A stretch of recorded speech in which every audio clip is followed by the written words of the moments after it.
Hey everyone, welcome to today's video. So today's video is as a response to a comment that was left on my last video where I talked about the number one raid secret, which is just communication and coordination, but it's something that is not necessarily emphasized a lot. And I just wanted to answer that question. And somebody asked and said, how are people to learn the raid if many of them are getting kicked or if many of the groups are being elitist?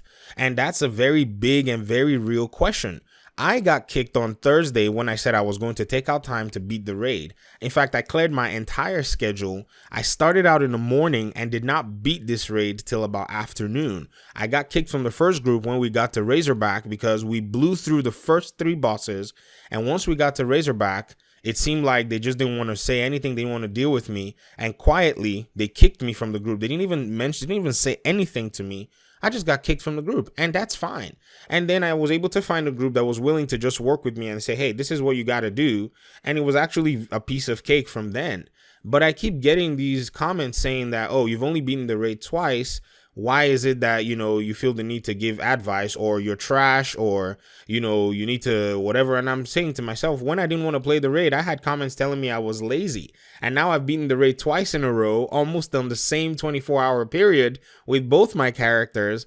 And I'm getting this, well, you only beat the raid twice. What is it? Is it like I went to a doctor and shook his hand and then started giving medical advice? It's a video game. It's supposed to be something that you can quickly study and then share your ideas, because that's what we do. We have a whole Discord server where we discuss these mechanics and stuff. And we have to, we got to put the ideas out there. And for those who are interested in beating the raid, who want to jump into groups and know exactly what to do, my goal here in this video is to be very clear in showing you a step-by-step way to actually beat Razorback, which is the last boss, and all the mechanics that are involved. And then you can start working your way to the other bosses, and if I do future videos about it. All right, so let's jump right into the video. So Razorback is a big mechanical vehicle, and this vehicle requires a sequence of actions in order to expose its electrical panels. That's pretty much the basis of this boss. So there are 4 electrical generators planted on 4 different sides of this vehicle. And so in order for this vehicle, in order to expose its own electrical panels, you need 4 people in sync to step into these circles. And once you step into this circle, you are going to and you have to let the circle load for 100%. And then everybody stays in the circle until this mechanical vehicle exposes itself. Now, it would expose itself and it will open up 2 panels, and one in the front, one in the back. These panels in the front and the back need to be hit with some kind of damage. In very specific terms, you hit it once with a crossbow specialization weapon and a concussion or frag grenade. This grenade has to specifically enter into the panel. It's a very specific action that needs to happen, and this crossbow needs to also hit the panel.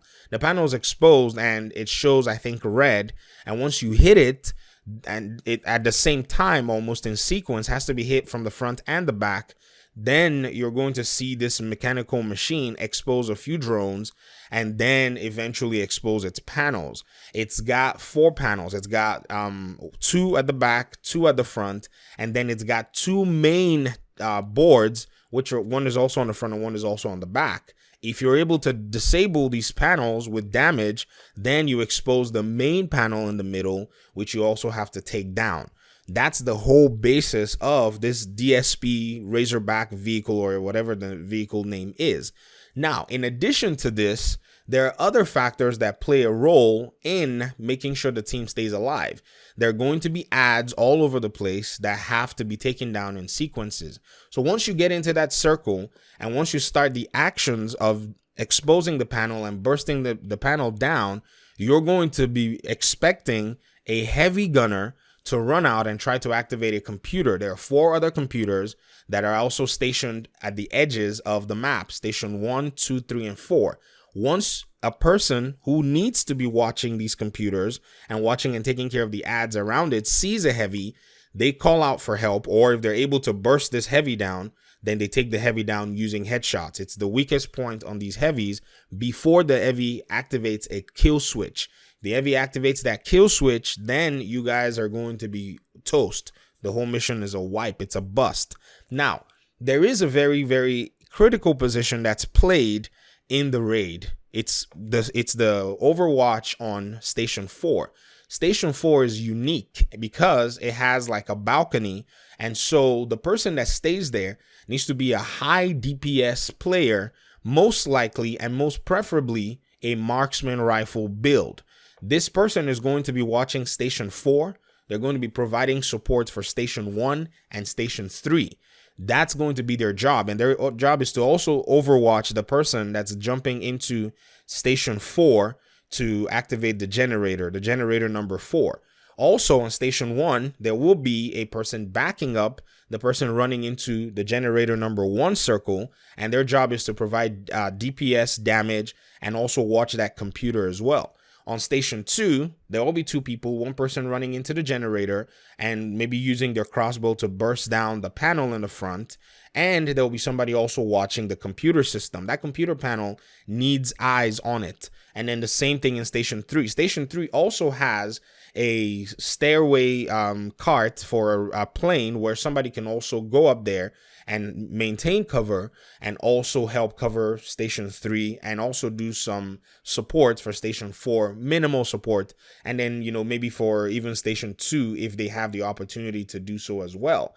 These locations and these positions are very critical all through the raid. Now, the person even in Overwatch Station 3 is what I'm going to call it, is also somewhat exposed, so you cannot put too much on them. Station 4 is kind of, they say easy, but it's not necessarily that easy. If you have somebody that's really good, they can provide support, but if you have people on Station 1, Station 2, and 3 that are very good with their DPS, then they should be fine if their survivability is good. Now, the sequence of going into the circle, taking out the front panels with your crossbow, and then unveiling the electrical panels of Razorback has to be done in a specific order. Your team leader will show you the order that they intend to use, and every time you damage more of the panels, you're going to be getting heavies, and once you get past 50% of Razorback's health, you're going to get 2 heavies attacking 2 computers simultaneously.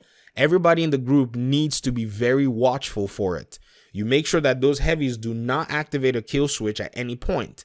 Now, the way that we did it was, the moment we took down the heavy, everybody that needed to be in the generator circle ran straight into the generator circle, and you just stay in that circle until Razorback exposes his panels.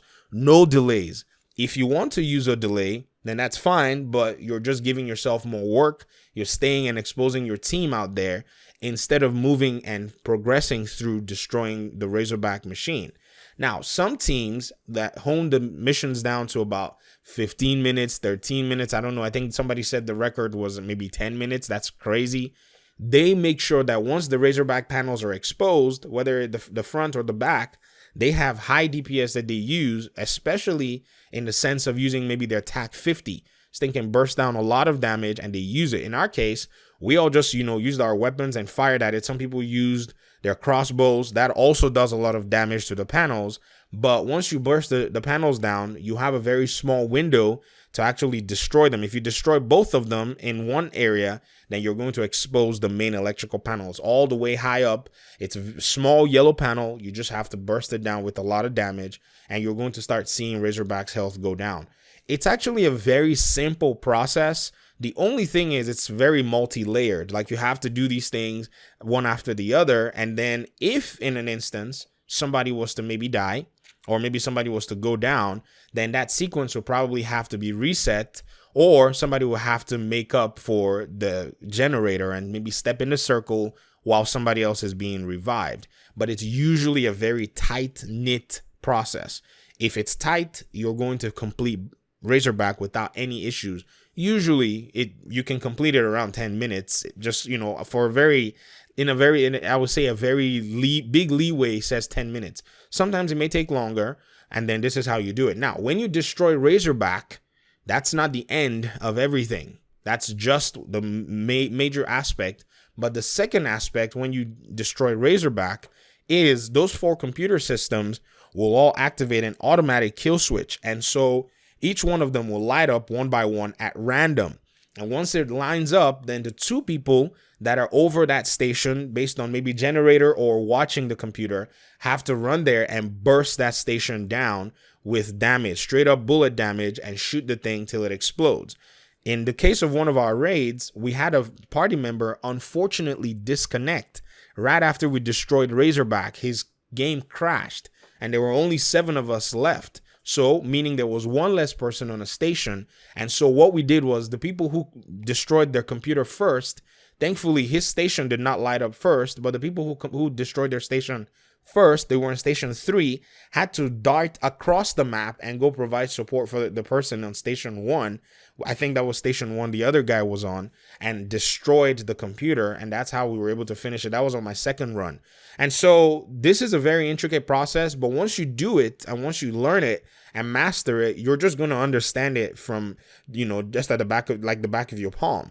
And so I got comments saying that I was carried through the raid, and I laughed because the first time all I had to get told was, oh, this is exactly what you need to do, and this is how you need to do it. And I did my job. I provided crossbow support. I provided grenade support, me and the person on the back of the station.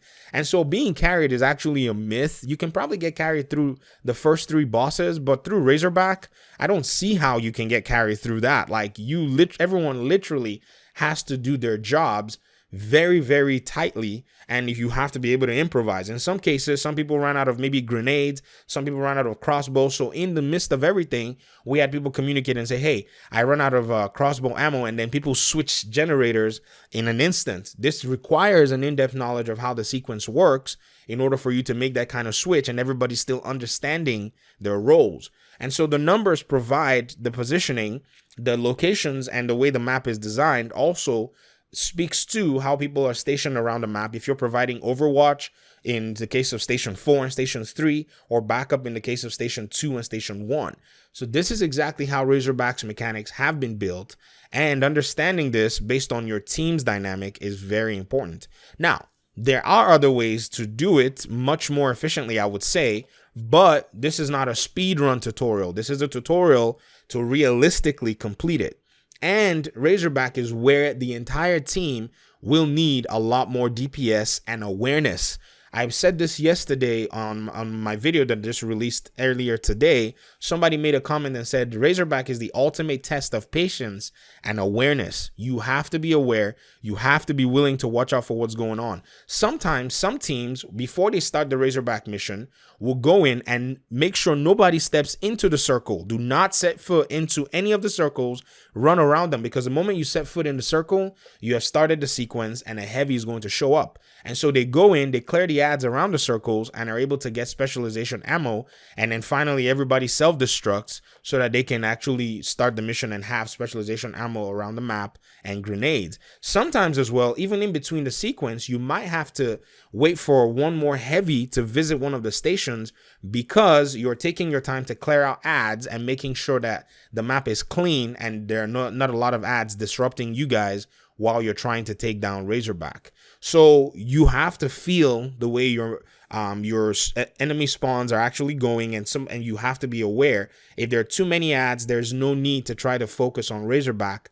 It might be necessary for the team to actually take time, everybody step out of the generator, take out the ads, clean up the map, and then wait for the heavy to come. Once the heavy is taken down, that is it. That's the time to run into those circles in sequence, reactivate the sequence to get the drones out, and then start taking out Razorback. I hope this was helpful. If there are any more aspects that I'm missing, please leave comments in the comment section. Many of you have completed the raid 100 times. Some of you said 109 completions. You ought to be teaching this. I've only done it twice, and I'm trying my best to make sure that there are people who understand and know what the mechanics are. So if I missed out anything, please feel free to correct me in the comment section. If you have any questions, also go ahead and do so. We have a Discord server. It's got over 500 people, PS4, Xbox, PC. If you're needing groups to jump in the raid with, there are people that will be happy to jump into the raid with you. There are people who just want to actually jump in the raid and just chill. They don't necessarily want to, straight up make sure, okay, everything's hammered down. So they'll be willing to work with you and coach you through. And so those are some of the fun things that are about the community that you'll find. As many people are out there that will be, impatient and kick you, I feel that there are also a lot of people who will be very patient with you and work with you at the same time. All right, I'll get out of your hair. Thank you very much for your time and your audience. And I guess I'll see you in the next video. Peace.